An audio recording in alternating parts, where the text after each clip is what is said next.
जो थकन है उसे ह्यूमन वीकनेस के तौर पे जो है पेश किया जाता है।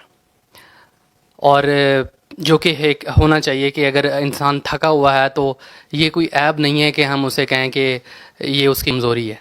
लेकिन हमारे माशरे में आपने देखा होगा कि थकन को इंसानी अज़मत के तौर पे पेश किया जाता है। और अगर हम आराम करें, जो कि हमारे जिस्म का भी बुनियादी हक़ है, तो हमें अयाशी का लेबल लगा दिया जाता है। मैंने एक चीज़ गौर की है कि हमारे जो मेंटल सोसाइटी में, और गोरा भी अमेरिका में बैठ के यही बातें करता है कि get out of your comfort zone, put pressure on your self. तो ये प्रैक्टिस क्या है कि यहाँ से लेकर अमेरिका में खड़ा हुआ गोरा ये बात कर रहा है कि वो जो इंसानी थकन है उसको अज़मत के तौर पे बयान कर रहा है। लेकिन अगर आप इस फ़लसफ़े पे चलें तो आपकी तो हेल्थ का कबाड़ा हो जाना है। जब आपकी हेल्थ ही ठीक नहीं होगी तो everything becomes zero, I think equals to zero. तो ये प्रैक्टिस क्या है कि यहाँ से खड़ा हुआ शख्स, और जिन्हें हम अपना कहते हैं कि they are very intellectual, high intellect, वो तक का बंदा इस प्रैक्टिस पे एम्फसाइज़ कर रहा है अपने लोगों को कि भाई लग जाओ, बस दिन रात एक कर दो। लेकिन अगर इस फ़लसफ़े के तहत मैम अगर चला जाए तो मेरे ख़्याल में बजाय इसके कि हमारी मेंटल हेल्थ रिकवर होगी या उसकी प्रिवेंशन होगी, मेरे ख़्याल में हमारा कबाड़ा हो जाएगा। नंबर वन ये कि आप इस प्रैक्टिस को किस तरह देखते हैं, क्योंकि एक वर्ल्ड वाइड मैंने जितने भी स्पीकर्स देखे हैं बुनियादी नुक्ता उनका कहीं ना कहीं यही होता है। ठीक है, एक तो ये सवाल। दूसरा मेरा ये सवाल है कि जो आपने बताया कि ये विटामिन डी जो है ना, उसको वो रूम में बैठा रहा, उसका डिप्लीशन हो गया। मैडम ने भी बताया कि भाई आप मूड स्विंग चार्ट्स बना सकते हैं, जर्नलिंग बना सकते हैं। ये तो कम कम से कर सकते हैं ये सोसाइटी के 10% लोग जो यहाँ ब्लैक होल में बैठे हैं, या जो माशरे में मोहब्बत आपको नहीं मिलती। तो ये 5 चीज़ें कर लो, ठीक है। जर्नलिंग आप कर नहीं सकते, विटामिन डी आप ले नहीं सकते, आपको कोई नहीं पता कि भाई कमरे में बैठा रहूँगा तो क्या होगा, बाहर होगा तो क्या जाएंगे। तो इन बेचारों के लिए कुछ 4-5 चीज़ें बताएं कि इस तरह के सेटबैक या क्राइसिस आ जाएं तो ये कर लो, बाकी कुछ ना करो। बहुत बहुत शुक्रिया।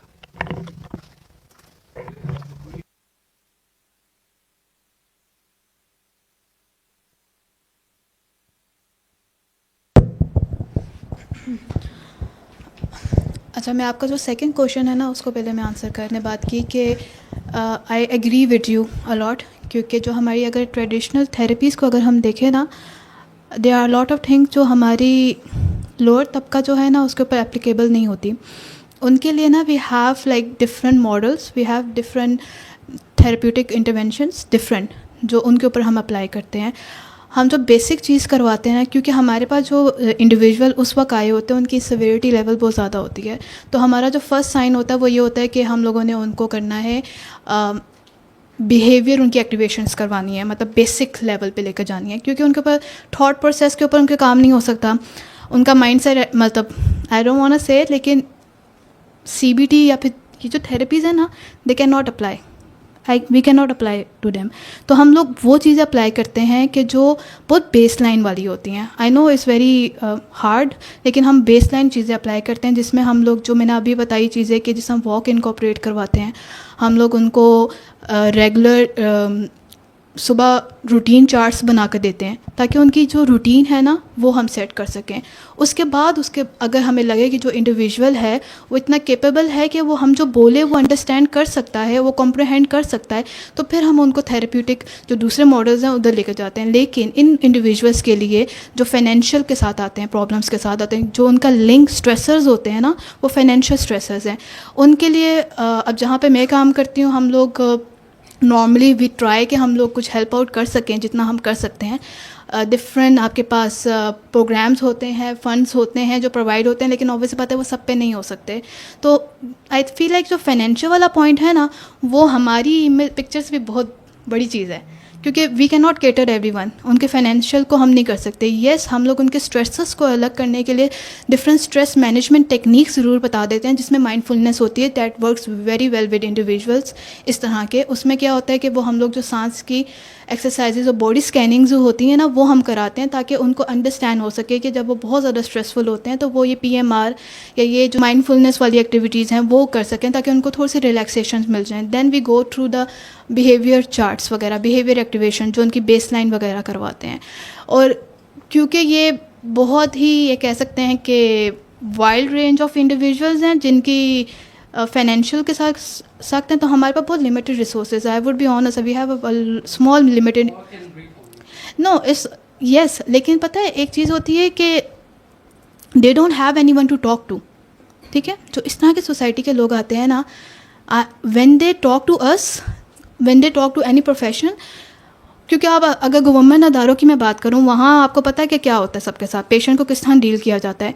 तो व्हेन अ थेरेपिस्ट और a psychologist they go and they talk to them, तो उनका आधा मर्ज ना, बड़े सादे लोग होते हैं उनका आधा मर्ज वहाँ पे हल होना शुरू हो जाता है। When they talk about their problems, when they talk about कि ये इश्यूज़ मुझसे चल रहे हैं या फिर ये चीज़ें हो चुकी है, ऑब्वियस बात है कि we can not provide them with the financial इतनी ज़्यादा एड, लेकिन जहाँ तक वी कैन हम कर सकते हैं ना, कि जो हम उनको सुन सकते हैं, ये छोटी सी चीज़ नहीं है, बहुत बड़ी चीज़ होती है उनके लिए। और फिर छोटी छोटी एक्टिविटीज़ हम उनकी तरफ ऐड कर देते हैं कि ये चीज़ें आप ऐड करें, ताकि हम ना सिम्टम्स के ऊपर फोकस कर रहे होते हैं, हमारा फोकस सिम्टम्स के ऊपर होता है।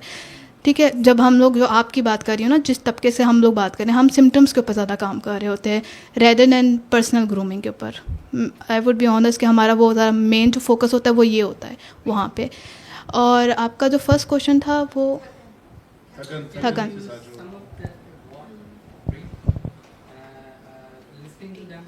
Yes. These are the three things you will recommend. Yes, I would recommend these three things. With our limited resources, these are the three things we used to do. दूसरा question था थकन वाला। अच्छा, इसमें मैं थोड़ा सा रिलीजन एक्सपेक्ट भी add करूँगी कि मियाना रवि हर चीज़ की होती है, काम भी करो सुकून भी करो। ठीक है, हमारे यहाँ पे वर्क लाइफ बैलेंस नहीं है। हम लोगों ने अगर घर जाना है, क्योंकि हमारे यहाँ पे जो मोटिवेशनल स्पीकर्स हैं ना, वो आपकी बात कि वो इतना इस चीज़ को एक्टिवली कहते हैं कि नहीं आप काम करो, आप ये करो, आप वो करो, वो इस एलिमेंट के ऊपर फोकस नहीं करते कि जितना आराम की जगह वो सुकून का भी है। This a thing personal time वाली। पर्सनल टाइम के लिए ये होता है कि आप अपने इंडिविजुअल, एक पूरा 24 आवर्स का आपका दिन है, तो उसमें से 1 आवर जो होता है वो आपका पर्सनल टाइम होता है, जहाँ पे यू डू स्टफ़ जो आपको पसंद होती हैं। हम लोग वो इनकॉर्पोरेट करते हैं, ताकि वो जो बर्नआउट फेस जो आप कह रहे हैं ना कि बर्नआउट हो जाता है और ये हो जाता है कि वो एक अचीवमेंट नहीं है, ज़िंदगी में कुछ कर नहीं रहे, तो उससे हम लोग को निकाल के we focus on that personal space, personal time. ये इंडिविजुअल का अपना टाइम होता है। उस इंडिविजुअल में ना, उस टाइम में इंडिविजुअल जो है वो which make them feel happy. उसमें सिंपलेस्ट चीज़ आपको बताऊँ, आई हैव सम इंडिविजुअल, उसमें वो कहते हैं हम सिर्फ चाय पीते हैं तो हमारी थकन दूर हो जाती है। ठीक है, दिस आर सिंपलेस्ट थिंग। वो एक जो आवर होता है वो हम लोग इनकॉर्पोरेट करवाते हैं। जो आप जिस इश्यूज़ के बारे में बात कर रहे हैं ना, मैं वेस्ट की बात नहीं करूँगी, जो वो लोग कहते हैं कि ठीक है आप फुल टाइम वर्क करो, हम तो उस चीज़ में चलते भी नहीं हैं। हम ये भी नहीं कहते कि बिल्कुल बैठ जाओ, हम ये कहते हैं कि एटलीस्ट आप अपने लिए टाइम निकालो, अब वो चीज़ें करो जिसका दिल आपको करता है करने का, जिससे आपको अच्छा महसूस होता है। This is the words we use, do stuff which make you feel happy. और जब आप वो इनकॉर्पोरेट करते हो ना, तो उससे क्या होता है, उससे आपकी जो थकन होती है और ये चीज़ें होती हैं वो काफ़ी ज़्यादा बेहतर होना शुरू हो जाती हैं।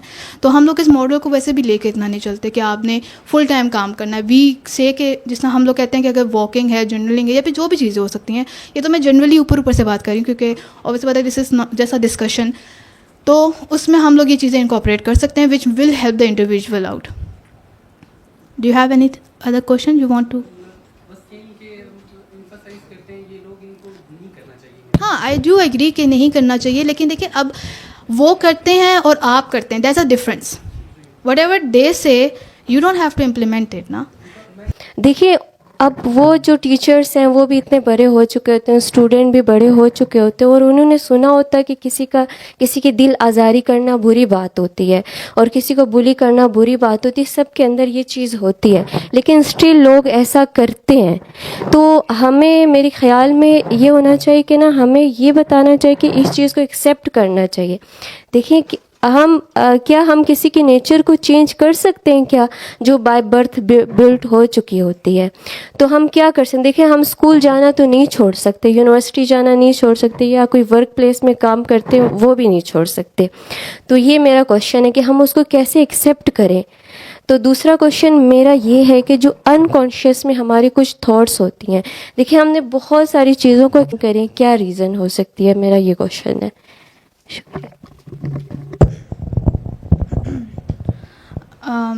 सेकंड क्वेश्चन पे पहले मैं आपका जाऊंगी क्योंकि मुझे भी याद वो क्वेश्चन है। जो आप कह रही हैं कि अनकॉन्शियस माइंड में कुछ चीज़ें आपकी चल रही होती हैं जो आपको ड्रीम्स में आ रही होती हैं। अब इसमें थोड़ी सी बहुत लंबी डिटेल्स भी हो सकती हैं, मतलब I want go through that, लेकिन अगर एक चीज़ आपको इतनी ज़्यादा तंग कर रही है कि आपके ड्रीम्स तक आ रही हैं, you are having nightmares for it, तो you are getting triggered with from it, तो फिर उसमें यू वेट लेट मी से, इसके लिए you might need to like meet a professional and you need to talk about it, कि क्योंकि normally अगर आपको एक चीज़ें आपको नाइटमेयर्स में आना शुरू हो रही हैं बहुत ज़्यादा, तो this is something which needs to be taken in consideration. और वो इसलिए भी आ रही होती हैं क्योंकि ऑब्वियस बात है कि वी गेट ट्रिगर्स ना, वो चीज़ इतनी आपके लिए बुरी होती है, मतलब यू आर बीइंग ज़्यादा कि वो आपके ड्रीम्स हैं। इमेजिन कि वो आपके थॉट प्रोसेस में यहाँ तक है कि आपको नाइटमेयर्स आना शुरू हो गए हैं और आपके नाइटमेयर्स में आपको सोने नहीं दे रही, तो this is something very concerning about कि आपको इसके ऊपर like this is a very मतलब लिमिटेड इन्फॉर्मेशन, तो you need to like explore more about it कि वो क्यों हो रही है उसमें। और आपका जो फर्स्ट क्वेश्चन था जिसमें आपने बात की थी कि टीचर्स के बारे में, टीचर्स और स्टूडेंट्स के बारे में, कि जो टीचर्स हैं वो कुछ ऐसे कमेंट्स करते हैं। एक तो ये चीज़ है कि हमारे बहुत ज़्यादा सेटअप्स में अभी भी we are not having mental health training for the teachers, कि उनको ये बात पता चले कि जो उनके वर्ड्स हैं वो कितने ज़्यादा इफ़ेक्ट करते हैं इंडिविजुअल के ऊपर और वो कितना ज़्यादा हार्म क्रिएट करते हैं। इवन के यूनिवर्सिटीज़ के अगर हम सेटअप्स करें, hardly they are only 2 to I don't know how many university they are जहाँ पे काउंसलिंग आपको मिलती है। तो हमारे पास जो इंडिविजुअल होते हैं उनको पाथवेज भी नहीं पता कि if they are going through this सब स्टफ़ तो वो किसके पास हेल्प सीख कर सकते हैं। वहाँ पे जो चैनल होता है ना काउंसलिंग का या फिर ये वगैरह, जो में हमें 4-5 यूनिवर्सिटीज़ हैं जो ये करती हैं, तो उसके अलावा वो यूनिवर्सिटी प्लेटफॉर्म्स इतने ज़्यादा नहीं हैं जहाँ पे आप you can go and talk to them and you can go and complain about it, तो ये बहुत लिमिटेड है। You want to add something? I think it's acceptance now is the first step before anything, before even looking or approaching a solution. Acceptance is very key. लेकिन जैसे कि अभी ये राबिया बता रही है, उस तरह का इंफ्रास्ट्रक्चर हमारे पास अभी एग्जिस्ट नहीं करता कि हम ना, I mean in rural areas अगर मैथ्स का टीचर है तो हमें ये भी नहीं पता कि उसको मैथ्स आता है कि नहीं आता। तो मेंटल हेल्थ तो बहुत बात की बात है कि वो बुलिंग को एक्सेप्ट करेगा या वो अपने टीचिंग मेथड्स को इवॉल्व करेगा। अगेन मुझे I'll tell you what I feel is workable in the circumstances that we're in, कि हम इंडिविजुअल से स्टार्ट करें, अपने आप से स्टार्ट करें, and we start influencing the people who are the closest to us, और वहाँ से हम इसको आगे लेके चलें। एंड ऑफ कोर्स जैसे यहाँ पे इस वक्त there's about 25 पीपल है, 50 की जगह 25 लोग आए, 25 लोग नहीं आए। यहाँ पे जो लोग आए हैं they are one step closer to a better mental health state than the people who did not come, right. तो हम उस तरीके से इन्फोर्स तो नहीं कर सकते कि आप घर से पकड़ के उठा के तो कोई नहीं लाएगा आपको, लेकिन जो and that's why I appreciate all of you coming, because अगर आप लोगों ने इतना स्टेप लिया है दैट मीन्स कि इस वक्त इसी हमारी इस लोकल सोसाइटी में कम से कम 25 लोग तो हैं who are one step closer to influencing others, in helping others, and also helping themselves in bettering their mental health. तो that's all I have really. अच्छा, एक और चीज़, एक कॉन्सेप्ट होता है रेडिकल एक्सेप्टेंस का कॉन्सेप्ट होता है, जो आपका होता है कि there are 2 things in life, is we narrow them out ना, कि एक होती है control versus uncontrol. Normally what we do is our focus is more on the things we cannot control, और हम अपना माइंड और अपनी जो थॉट प्रोसेस है उधर ही लगाते हैं। अब थॉट्स को मैनेज करना वो सारा एक बहुत इंटायरली डिफरेंट टॉपिक है, तो उसमें मैं नहीं जा रही। सिर्फ ये एक एक्सरसाइज है जो आपको करने की ज़रूरत है कि you sit, you see, okay, what are the stuff which are in control of me and what are the stuff which is not in control of me. जिस तरह आपने बात किया कि आप किसी की फितरत नहीं बदल सकते या फिर आप किसी को बदल नहीं सकते, you are right, you cannot change anyone until or unless the person wants to change themselves. We cannot change. हम यहाँ बैठ के किसी को नहीं चेंज कर सकते, हम किसी का थॉट प्रोसेस नहीं चेंज कर सकते until or unless the person who is sitting in front of us he accept कि अच्छा ठीक है मैंने करना है। जब तक उसमें ये नहीं है तब तक we cannot do anything. तो ये जो रेडिकल एक्सेप्टेंस है is a very good thing, जहाँ पे ये फोकस करती है on the things which you can control.